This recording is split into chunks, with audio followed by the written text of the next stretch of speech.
아브라함의 아들 이삭의 족보는 이러하니라. 아브라함이 이삭을 낳았고 이삭은 40세에 리브가를 맞이하여 아내를 삼았으니 리브가는 밧단 아람의 아람 족속 중 부두엘의 딸이요 아람 족속 중 라반의 누이였더라.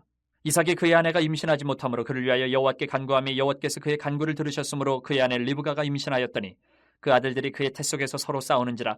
그가 이르되 이럴 경우에는 내가 어찌할꼬 하고 가서 여호와께 묻자온대 여호와께서 그에게 이르시되 두 국민이 네 태중에 있구나. 두 민족이 네 복중에서부터 나누이리라. 이 족속이 저 족속보다 강하겠고 큰 자가 어린 자를 섬기리라 하셨더라. 그 해산 기한이 찬즉 태에 쌍둥이가 있었는데 먼저 나온 자는 붉고 전신이 털옷 같아서 이름을 에서라 하였고 후에 나온 아우는 손으로 에서의 발꿈치를 잡았으므로 그 이름을 야곱이라 하였으며 리브가가 그들을 낳을 때에 이삭이 60세였더라. 교회 소식을 전해드리겠습니다. 예배 시간 10분 전에는 도착해서 은혜를 사모하면서 예배로 나가시기를 바랍니다. 오늘도 전도용품이 준비되어 있습니다. 예수님 명령하신 복음전파 사명은 예수님 다시 오시는 그날까지 우리가 빠뜨릴 수가 없는 사명입니다. 그래서 가실 때 꼭 복음 전하시기를 바랍니다. 8월 공동체 기도 제목이 주보 내면에 올려져 있습니다. 같은 말, 같은 뜻, 같은 마음으로 기도해서 말씀과 기도를 하나됨을 이루는 우리 교회가 되기를 소망합니다. 제가 여름휴가를 이번 주간에 다녀오려고 합니다. 원래 일정은 한 주 뒤 다음 주간이었는데 사정이 생겨서 한 주간 앞당겼습니다. 양해를 바라고 오늘 모든 집회를 마친 후에 출발하려고 합니다. 그래서 목회자 출타 기간 동안 더욱 예배당을 돌보면서 말씀 묵상과 기도로 헌신해 주시기를 바랍니다. 기간은 12일 월요일부터 17일 토요일까지입니다. 그래서 한 주 동안 내일 월요일부터 금요일 새벽 기도에 또 금요 기도에는 교회 모여서 개인 기도 시간으로 가집니다. 그리고 수요일 14일 수요일 예배는 정상적으로 예배를 드리겠습니다. 여러분 우리의 하루하루의 삶은 한번 생각해 보십시오. 전부 다 선택으로 이루어집니다. 정말 사소한 선택부터 정말 중요한 선택까지 다 선택이에요. 제일 단순한 게 뭐죠? 하루도 빠뜨리지 않고 하는 선택. 오늘은 뭐 먹지? 이거 선택이에요. 오늘 저녁 식사는 뭘 만들지? 이것도 선택이에요. 그래서 우리가 인생을 살아간다라는 것은 그냥 선택하면서 살아간다라는 의미가 있습니다. 뭐든지 선택이에요. 오늘 아침에 오실 때도 선택을 한 가지 하신 겁니다. 예배드리러 갈까 말까, 놀러 갈까, 예배당으로 갈까 선택하신 거예요. 생각을 하셨든지 안 하셨든지 선택을 하신 겁니다. 그런데 여기 와서 예배 드리시는 분은 다른 선택을 하신 겁니다. 이것도 선택이에요. 그래서 이 선택의 결과가 우리 인생의 질을 결정한다라고 해도 과언이 아닙니다. 어떤 선택을 하는가 정말 중요한 거죠. 여러분 생각해 보세요. 사람도 선택하면서 사는데 그러면 하나님은 선택하실까요? 안 하실까요? 하나님이 선택하세요. 그러면 하나님이 선택을 하시면 우리는 하나님께 선택받은 대상이 될까요? 안 될까요? 생각해 보셨습니다. 하나님은 선택하시는 하나님이십니다. 정확합니다. 우리가 사실 선택하면서 살아간다라는 것이 하나님을 닮았다는 증거이기도 해요. 우리는 하나님을 닮은 자로 인간으로 창조되었기 때문에 하나님의 많은 부분 속성들을 담고 있어요. 우리 인간. 하나님께서 우리를 선택할 수 있는 존재로 지어주신 거예요. 오늘 본문을 통해서 우리는 이런 하나님의 선택의 비밀을 한 부분을 살펴보려고 합니다. 특별히 오늘 너무나 잘 아는 말씀, 에서와 야곱 이 형제의 출생 기록인데요. 이 출생 사건을 통해서 하나님의 선택의 비밀을 우리가 찾아보려고 합니다. 에서와 야곱, 어머니 리브가를 통해서 쌍둥이로 이 땅에 태어난 형제입니다. 그런데 어머니 뱃속에서부터 이들이 태어나면 어떤 인생을 살아갈 것인가 벌써 오늘 본문을 보면 계시를 해주셨어요. 알려주셨어요. 하나님께서. 여러분 하나님의 선택이라는 것은요, 첫 번째 특징은 하나님의 선택은 전적으로 완전히 100% 하나님의 주권입니다. 하나님의 주권. 그 무엇도 하나님의 선택에 그렇게 관여를 할 수가 없다. 전적으로 하나님의 주권에 속해 있습니다. 이스라엘 백성에게는 이런 관례가 있습니다. 우리나라보다 좀 심한 것 같아요. 장남을 통해서 하나님의 뜻이 계승이 되고 마땅히 메시아 예수 그리스도도 장남의 가문에서 오실 것이다 라는 것이 딱 정해져 있어요. 고정적으로 사고 속에 정해져 있었어요. 그래서 이들 유대에게는요, 아버지가 유산을 남길 때도 특별히 장남에게는 다른 차담들보다 재산을 갑절로 2배로 남기게 되어 있습니다. 2배, 장남입니다. 이것이 히브리인들, 유대인들의 전통이고 상식이에요. 다 그렇게 하는 거예요. 장남에게는 재산을 2배로 남겨준다. 그런데 오늘 야곱과 에서의 이 출생 사건을 두고 보면 이 모든 것들이 고정관념이 완전히 깨져버렸어요. 전통이 깨진 거예요. 하나님은 장남 에서가 아닌 차남 야곱을 통해서 하나님의 뜻을 펼쳐가기로 작정을 하셨어요. 엄청난 겁니다. 이거. 그들이 태어나기 전부터 이것이 딱 계시가 되어 있어요. 오늘 본문 23절을 한번 보시면 여호와께서 그들에게 이르시되 두 국민이 내 태중에 있구나 두 민족이 내 복중에서부터 나누이리라. 이 족속이 저 족속보다 강하겠고 큰 자가 어린 자를 섬기리라. 이렇게 되어 있습니다. 큰 자가 오히려 어린 자를 섬기겠다. 장남이 차남을 섬길 것이다. 아예 정해 놓으셨어요. 약한 자를 통해서 하나님의 뜻이 흘러갈 것이다. 이것을 예언하십니다. 왜 그렇게 하셨을까요? 혹시 이유를 아시겠습니까? 아니, 장남을 두고 지금 계속 해왔는데 왜 갑자기 차남으로? 정답은 하나밖에 없습니다.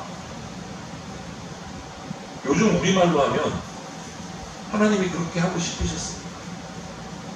좀 유식한 말로 하면 절대적인 하나님의 주권, 하나님의 선택. 그러나 우리는 이 주권의 배후에 있는 어떤 교훈을 우리가 찾아봐야 돼요. 하나님 뜻대로 하신다는데 우리는 무작정 따라가야지. 틀린 말은 아닌데 그렇게 가면 믿음이 참 좋은 건데 왜 그런 결정을 하셨을까를 통해서 우리가 배울 수 있는 부분은 배워야 돼요. 그 중에 하나가 이겁니다. 하나님께서는 강자도 쓰실 수 있지만 약자도 쓰실 수 있다. 그것이 우리가 배울 첫 번째입니다. 실제로 이 세상에서 강한 사람으로 생각하는 사람들보다 이 세상에는 약한 사람이 훨씬 더 많습니다. 그렇지 않습니까? 내가 강자다. 나는 주로 갑으로 살아난다 하시는 분 계세요? 아닌가 보네. 갑 아니면 전부 다 을이세요? 손 들고 계시는 분 계신 것 같은데 하여간 갑보다는 을이 많아요. 이 세상은 강자보다 약자가 훨씬 더 많습니다. 하나님은 이 선택 속에서 이 약한 자들에게, 을들에게 희망을 주신 거예요. 약자도 쓰실 수 있다. 강자로 보이는 사람만 붙들어서 쓰시는 게 아니다. 일반적으로 약자로 보이는 사람들 얼마든지 하나님이 쓰실 수 있다. 이 선택, 에서와 야곱의 출생에서 차자 야곱을 선택하신 그 하나님의 선택의 사건 속에서 우리는 그 교훈을 제일 먼저 발견할 수 있습니다. 그러면 우리가 위로를 받죠. 나 못하는 게 너무 많은데, 가진 것도 없는데 하나님이 나를 쓰실 수도 있구나. 감사합니다. 그래서 우리가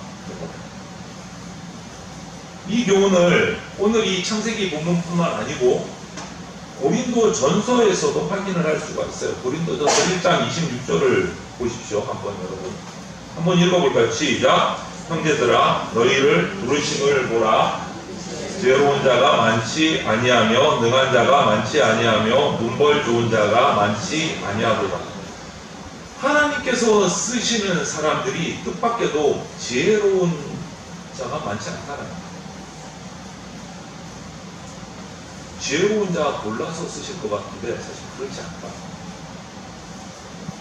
때로는 정말 능력 없어 보이고 정말 무력해 보이는 사람들을 들어서 쓰십니다. 왜 그럴까요? 왜 그러시죠? 하나님께서 바울 사도를 통해서 이 선택의 비밀, 약자를 무능한 사람도 쓰시는 그 이유를 설명을 해주세요. 고린도전서 1장 27절이 그 답인데요.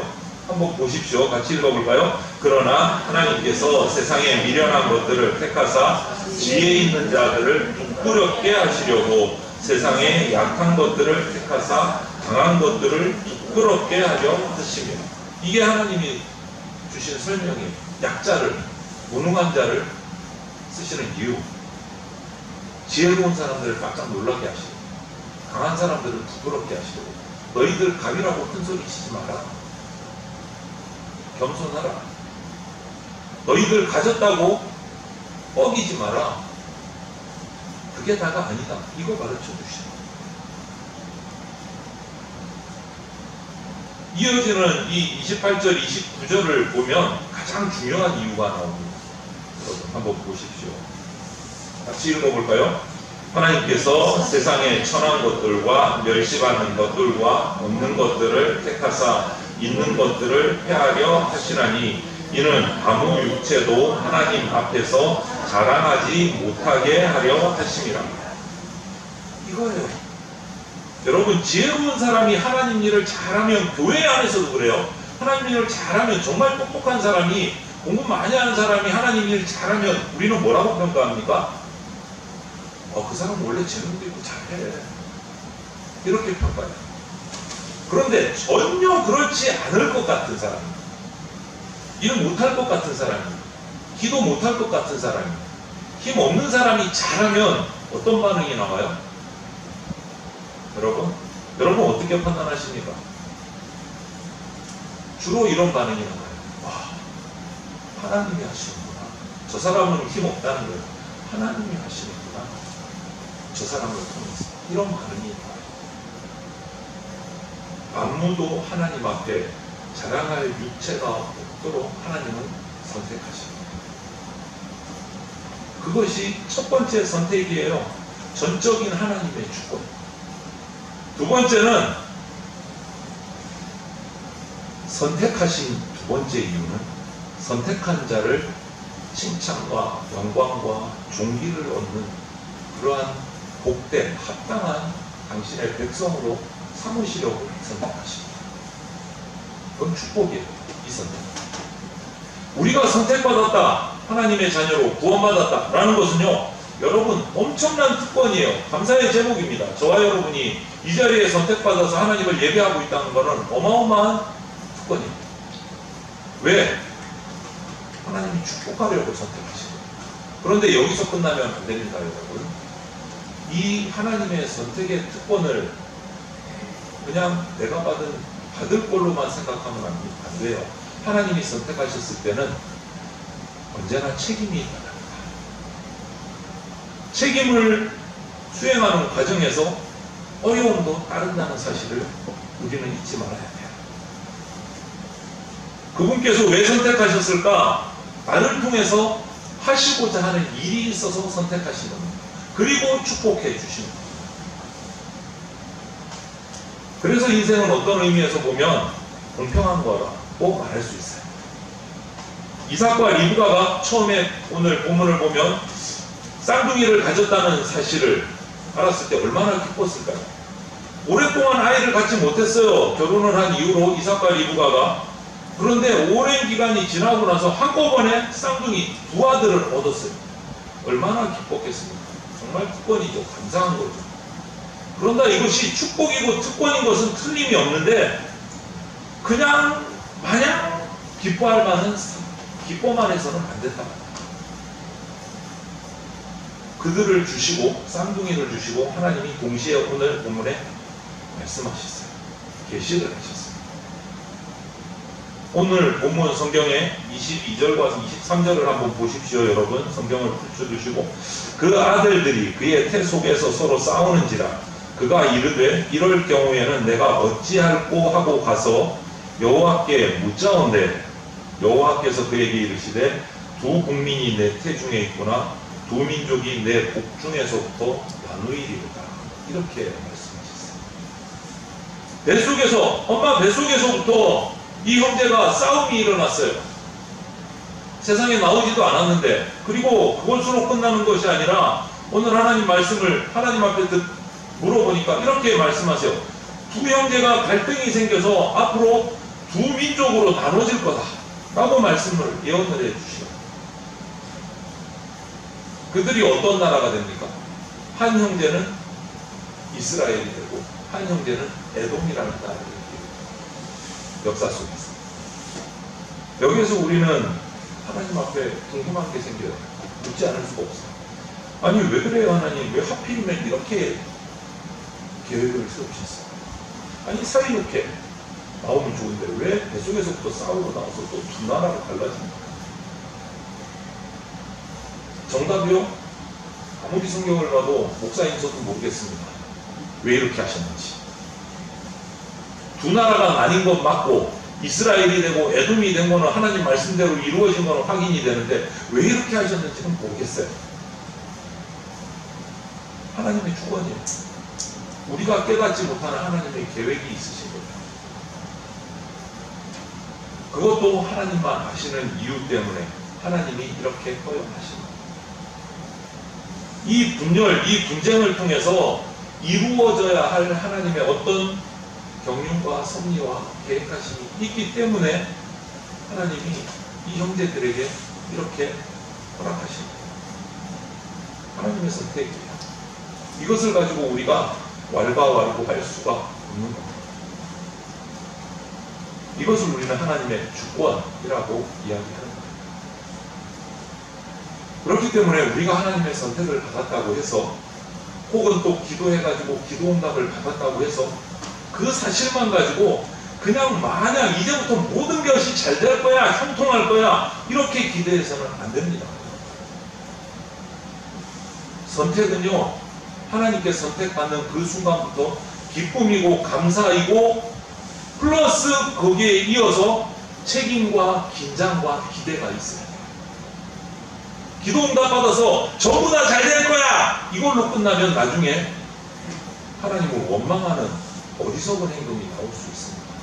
하나님이 저와 여러분을 선택하고 응답하셨다는 것은 축복도 해주시지만 그 능력을 가지고 하나님이 하신 일도 반드시 주신다라는 것을 기억합니다.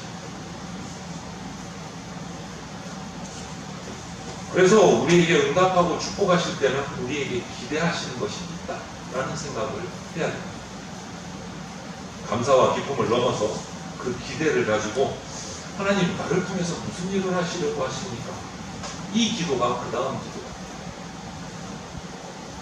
내가 어떻게 쓰임받을 수 있을까요? 이것을 기도하셔야 돼요.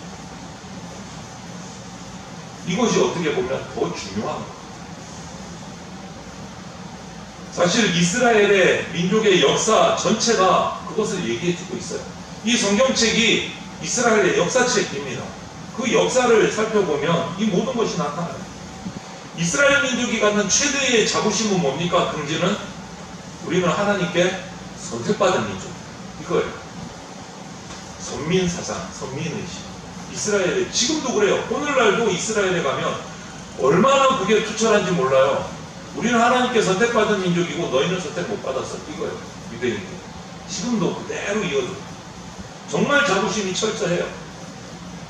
그런데 이렇게 선택받은 백성 이스라엘의 역사를 한번 들여다보십시오. 하나님께 선택을 받았으면 우리는 일반적으로 하나님께 선택받았어. 이제 줄줄줄 잘 풀려갈 거야. 이스라엘의 역사가 그렇습니까? 잘 풀려갔습니까? 강대국이 됐습니까? 선진국이 됐습니까? 정반대로 이스라엘 역사는요, 하나님께 선택받은 이후로 끊임없는 고난의 역사였어요. 나라가 2000년 동안 없어졌어요. 이스라엘이라는 나라 이름이 2000년 동안 사라졌었어요. 지금 이스라엘이 있죠. 생긴 지 얼마 안 됐어요, 여러분. 따지고 보면 이 긴 역사 가운데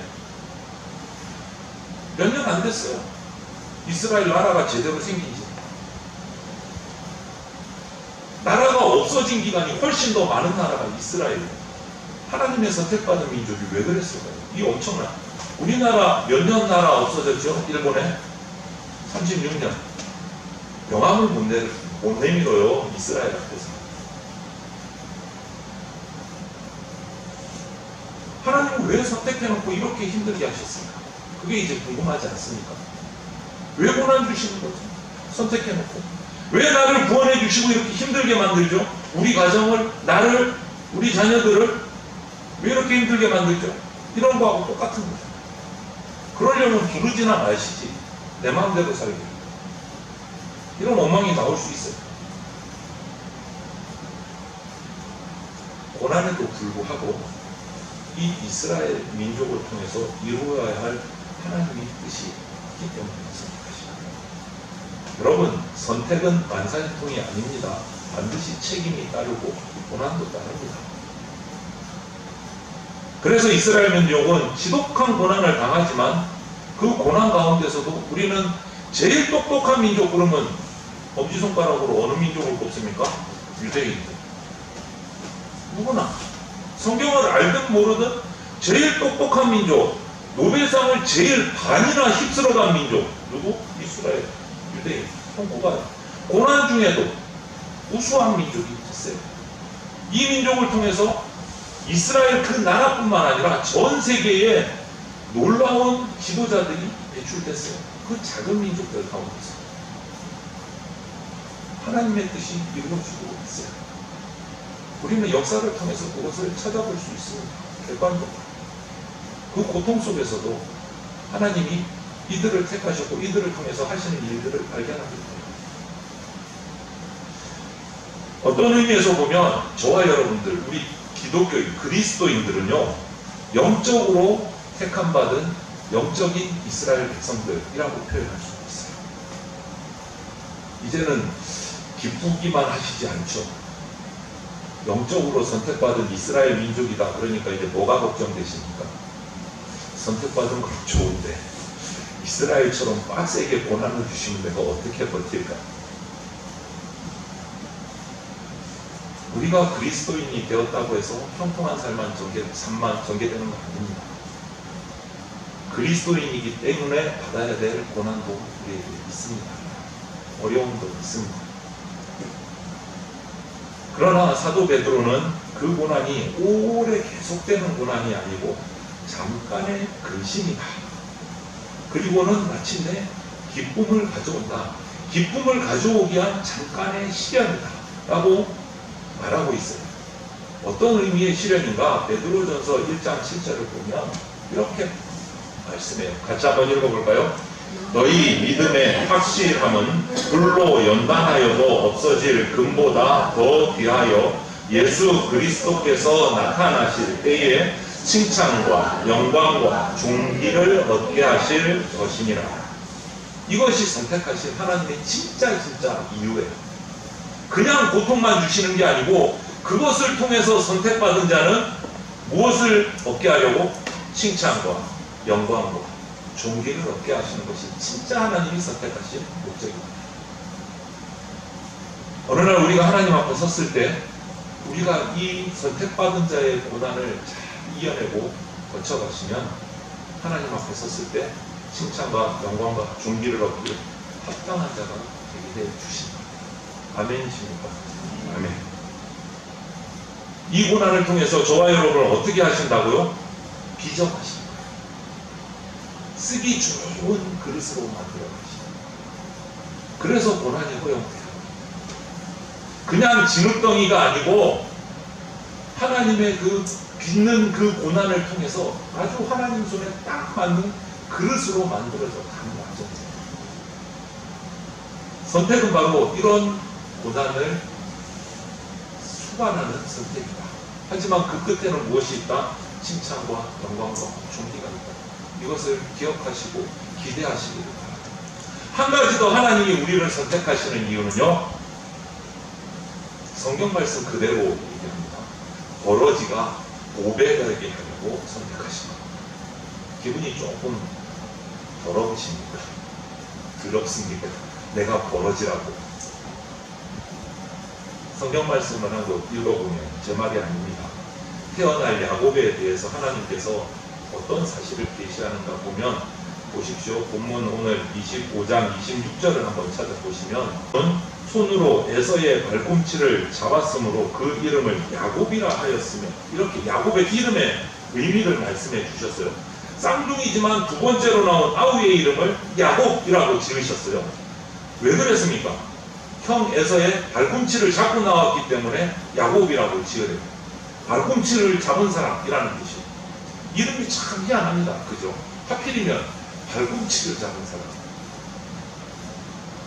좀 더 이것을 일반적으로 오늘날의 말로 해석을 하면 꽉 붙드는 사람, 놓지 않는 사람, 빼앗는 사람, 이런 의미가 있어요. 언어의 현대적인 의미를 살펴보면 더 노골적으로 표현한 해석을 보면 이렇게 해석한 말도 있어요. 야곱이라는 이름의 의미를 강도 같습니다. 무조건 뺏는 거예요. 자기 거는 안 내주고 남의 거는 빼앗아야 되는 사람. 강도 같아요. 근데 뭐 처음부터 지금까지 하나도 좋은 뜻은 없는 것 같아요. 하나도 좋은 뜻은 없는 것 같아요. 그 후에 정말 야곱이 태어났습니다. 야곱의 일생을 성경에서 찾아서 보면 정말 그 이름 같은 인생을 살아요. 하나도 빠짐없이. 정말로 이름같이 살아요. 빼앗는 인생이고 강도 같은 인생이고, 뭘 쥐기 위해서, 붙들기 위해서, 놓지 않기 위해서 자기가 가지고 싶은 목적을 정하면 정말 그 목적을 위해서 수단과 방법을 가리지 않고 살아가는 인생이 야곱이었어요. 정말 자기 욕망을 채우기 위해서 올인을 한 사람이에요. 야곱. 그게 바로 야곱이었어요. 정말 이름처럼 살았어요.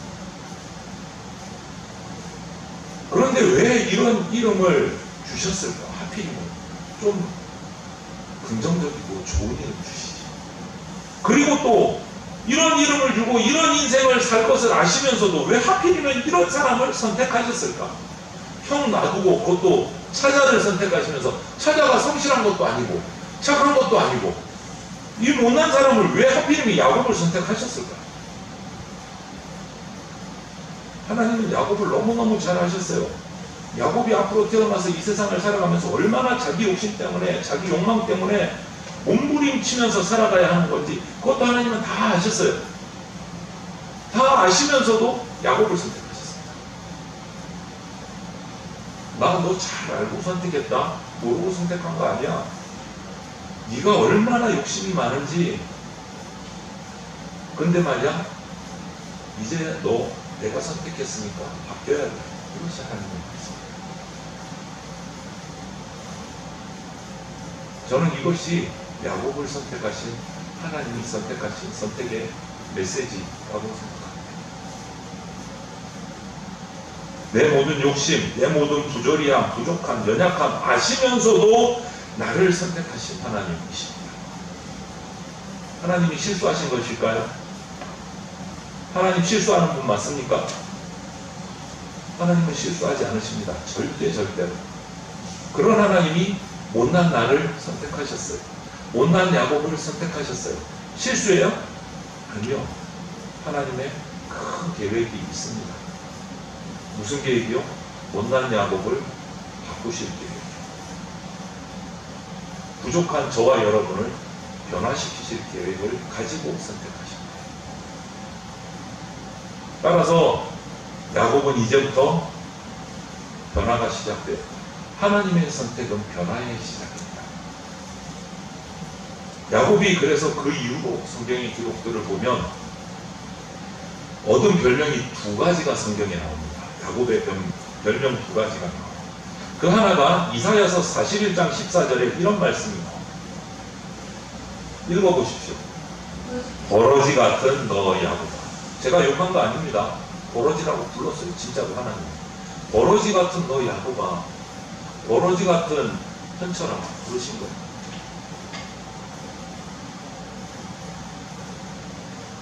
꿈틀꿈틀대는 그 징그러운 벌레.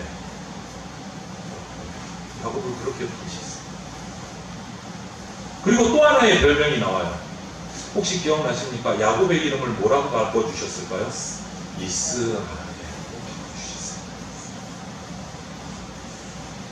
그가 변화되었을 때 버러지같이 자기 욕심을 향해서 그냥 수단과 방법을 가리지 않고 달려가던 그 욕망의 집합지였던 버러지 같은 야곱이 변화되었을 때 하나님은 그의 이름을 확 바꿔주셨어요.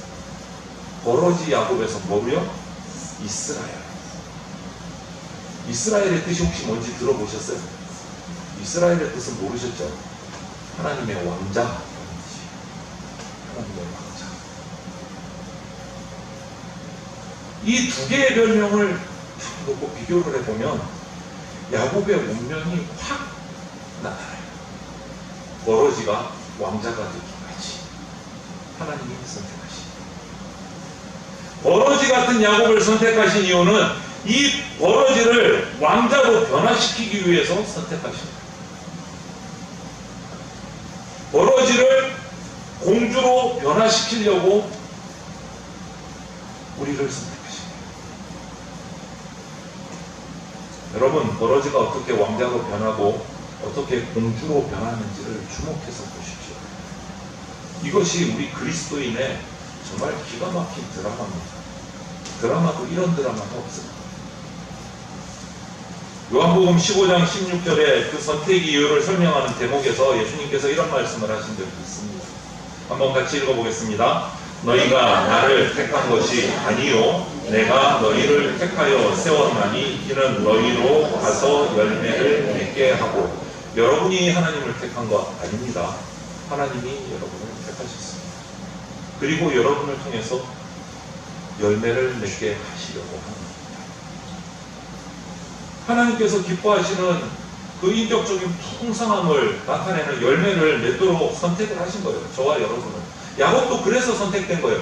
벌레 같은 야곱이 왕자가 되게 하려고 선택하신 거예요. 하나님의 왕자. 우리 안에 하나님의 거룩한 형상을 이루기까지 예수 그리스도의 장성한 분량에 이르도록 순간순간 어떨 때는 어르고 달리기도 하시고 어떨 때는 회초리를 들어서 매를 때리시기도 하시고 이 연간의 과정 고통을 통해서 빚어 가시는 거예요. 어디까지? 하나님의 왕자, 하나님의 공주가 될 때까지. 여러분, 벌레가 왕자 되고 공주 되려면 쉽게 되겠습니까? 여러분이 생각해도 쉽지 않겠죠. 그 가운데 고난은 반드시 있습니다. 변화를 위한 연단. 그것을 두려워하거나 피하지 마십시오. 또 이사야 41장 14절에 보면 하나님께서 금방 읽은 대로 야곱을 버러지 하고 이렇게 선언을 하시고 43장까지 버러지 같은 이스라엘 민족을 향한 하나님의 선언이 계속됩니다. 43장 1절에 이런 말씀이 있어요. 같이 읽어보겠습니다. 야곱아, 너를 창조하신 여호와께서 지금 말씀하시느니라. 이스라엘아, 너를 지으신 이가 말씀하시느니라. 너는 두려워하지 말라. 내가 너를 구속하였고 내가 너를 지명하여 불렀나니 너는 내 것이라. 누구 거라고요? 하나님의 것이다. 저와 여러분이 하나님의 것입니다. 믿으십니까? 아멘. 그리고 그들을 향해서 한 번 더 말씀하세요. 43장 4절 같이 읽어볼까요? 네가 내 눈에 보배롭고 존귀하며 내가 너를 사랑하였으니. 처음에 버러지라고 부르신 그 하나님이 이제 너를 뭐라고 부르신다고요? 보배롭고 존귀해서 내가 너를 사랑한다. 완전히 바뀐 거예요.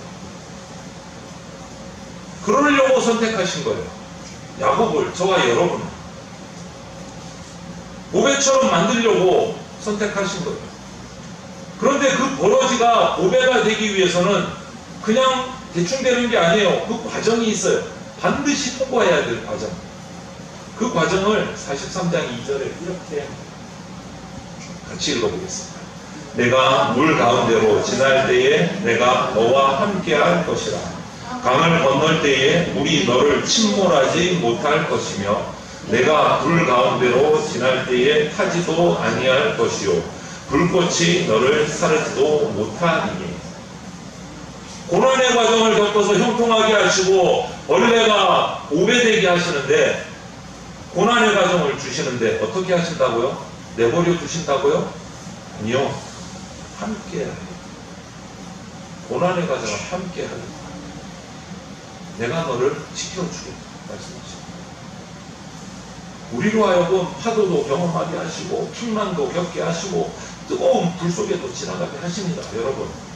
그런데 바로 그 불 속에, 그 물 속에 우리를 빚어서 만드셔서 오배로운 존재로 우리를 변화시키시는 하나님이 같이 계십니다. 결국은 우리를 통과해서 하나님 앞에 오배로운 자로 세우십니다. 그러기 위해서 선택하셨다. 이게 진짜 그리스도인의 드라마예요. 이게 드라마예요. 저와 여러분을 그 드라마의 주인공으로 선택하신 거예요. 누가요? 하나님이요. 여러분은 주인공입니다. 갑도 아니고 을도 아니고 하나님이 선택하신 주인공. 여러분 잘 아시잖아요. 고배 중에 보석 중에 진주 있잖아요. 진주가 어떻게 만들어집니까? 우리가 너무 잘 먹는 불 속에, 불에서 태어나요. 그런데 불 안에 살아있는 불 속에 모래가 들어가면 두 가지 반응이 일어난다. 그 불이, 모래가 들어오면 그냥 내버려둬요. 귀찮으니까 그냥 내버려둬요. 그러면 그 모래가 불을 썩게 병들어서 그게 그냥 죽어버려요. 이것이 한 가지 선택. 두 번째 선택은 그 모래의 이물질이 자기에게로 들어오면 적극적으로 그 모래를 막기 위해서 행동이 시작돼요. 그래서 학자들은 그 가운데 낙하라는 물질이 나온다고 해요. 물 속에서 그 모래를 이겨내기 위해서. 그래서 그 모래알을 거미줄처럼 이 물질이 감싸기 시작하는 거예요. 딴 데로 퍼져나가지 못하도록. 그게 바로 진주가 돼요. 그게 바로 진주. 여러분 그 과정은 너무너무 힘들고 고통스럽습니다. 내버려두면 편해요. 그런데 자기가 죽어요. 하지만 고통을 겪으면서 모래알을 묶어내고 퍼지지 않도록 감싸는 그 과정을 겪어놨을 때 진주라는 고배가 탄생합니다. 그런데 그 고통의 과정이 싫어서 내버려두면 죽는 거예요. 우리 인생도 그렇게 살 수 있습니다. 고통이 올 때, 고난이 올 때 그리스도인으로 선택받았음에도 불구하고 그리스도인으로 살아가는 것이 세상에서 너무 힘들고 어려우니까 불이익받는 것이 너무 많으니까 포기하고 살면 죽어가는 불과 같은 인생이 될 수밖에 없어요. 고배가 안 나와요. 그냥 벌어지고 살다가 벌어지고 죽어요.